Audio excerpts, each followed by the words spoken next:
Hello. Today I'm going to talk about writing and literacy. It's part of a series of videos I'm doing on the general topic of literacy and culture.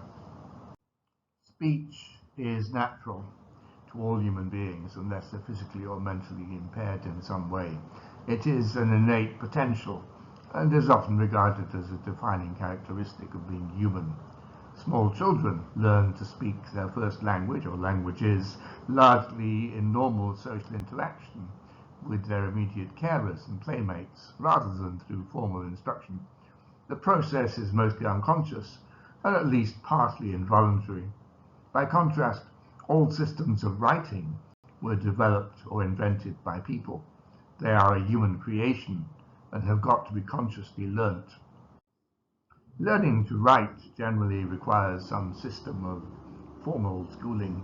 Literacy in one's first language is acquired by a person who is already able to speak and knows the language's basic structure and vocabulary. As Aristotle observed, while speech represented the experiences of the mind, writing merely represented speech. Literacy in a second language is also consciously learnt, and in modern educational systems is often learnt alongside learning the spoken language. Writing is distinctive as a system of communication in that, unlike ordinary voiced speech, it can be transmitted across great distances, as in a letter, and across time, as in a historical document. It allows its users to greatly increase their ability to store, retrieve, and disseminate information reliably, overcoming the limitations of memory experienced by most people. It enables us to record messages for posterity. For historians, it can preserve a permanent record of information from the past, which is not modified in the process of oral transmission. It can be argued that it facilitates abstract thought, enabling people to analyze written texts and build and critique philosophical and scientific systems. We may note that writing is not necessary for the maintenance of spoken language, although it makes it easier both to increase the size of a language's vocabulary by preserving words which would otherwise become outmoded and forgotten, and for the individual to increase their personal vocabulary. It is a relatively recent human invention, some 5,000 years old, and is not necessary or fundamental to either human society or human survival. The human species existed for millennia without writing, and indeed, until comparatively recently, many human societies lacked any system of writing.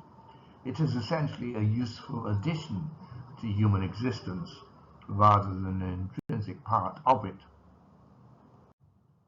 In general, writing is far slower to change over time than speech. Thus it tends to have a conservative aspect, in some cases preserving the ways in which people used to speak rather than the ways they speak now, as with many of the spellings of English words, which reflect pronunciations of the past rather than the present. I note in passing that Scots has probably changed less than English in this regard, retaining some older pronunciations. Historically, the development of writing massively impacted the societies in which it became established. Literacy became a valued skill. However, until quite recently, the skills of reading and writing were only learned by a small minority of the world's population. Even in societies in which writing was well established, most of the human population remained illiterate. It is important to note that there are differences in the degree of literacy, and even now, when the majority of humans have basic literacy, levels of literacy vary enormously. Thus, whilst there's an obvious contrast between a fully literate person who can read and write well using a particular language and a completely illiterate, there exists now, and likely existed in the past, a large number of people who are semi-literate. Some of these can read but not write.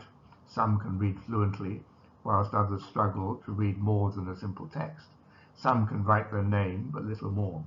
There are also differences in education and specialized training, with well-educated people generally being able to read more complex texts, than the less well educated, and certain professions requiring individuals who can read technical material which most of us would find hard to understand, for example, legal and scientific documents.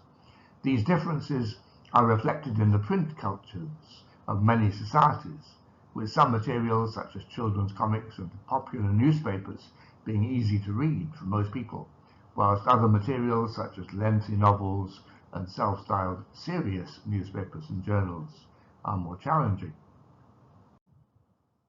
The historical occurrence and development of literacy enable us to construct a simple typology of societies. Thus, we can distinguish between pre-literate societies, societies in which there's a small literate elite, but most of the population is illiterate, societies in which literacy is more common and significantly influences social life. Note here the importance of the printing revolution and the wider impact of the printed word. And lastly, societies in which mass literacy is the norm as a result of mass schooling in the era of mass media. This said, we must note that as a result of modern technology, writing has lost something of its one-time uniqueness. Our technology now enables us to communicate over long distances through voice mediums such as telephone calls, radio and television instead of writing, whilst modern recording devices enable the preservation of actual speech, useful in oral history and eyewitness testimony. Already prior to the rise of social media, conservative commentators were worrying about the impact of mass media, particularly television, on human society. Similarly, new commentators now worry about the impact of social media and the declining attention spans they are believed to foster. Such commentators then posit the possibility of a developing post-literate society. Against these concerns, it can be argued that writing and literacy remain fundamental parts of the human experience. Indeed, in an age in which the majority of the human race have achieved an at least minimal level of literacy, and in which our physical environment abounds in written messages and texts, it is arguably a more fundamental part of who we are as human beings than ever before. Next week, we'll move on to talk about language varieties. Thank you for listening. Have a good day.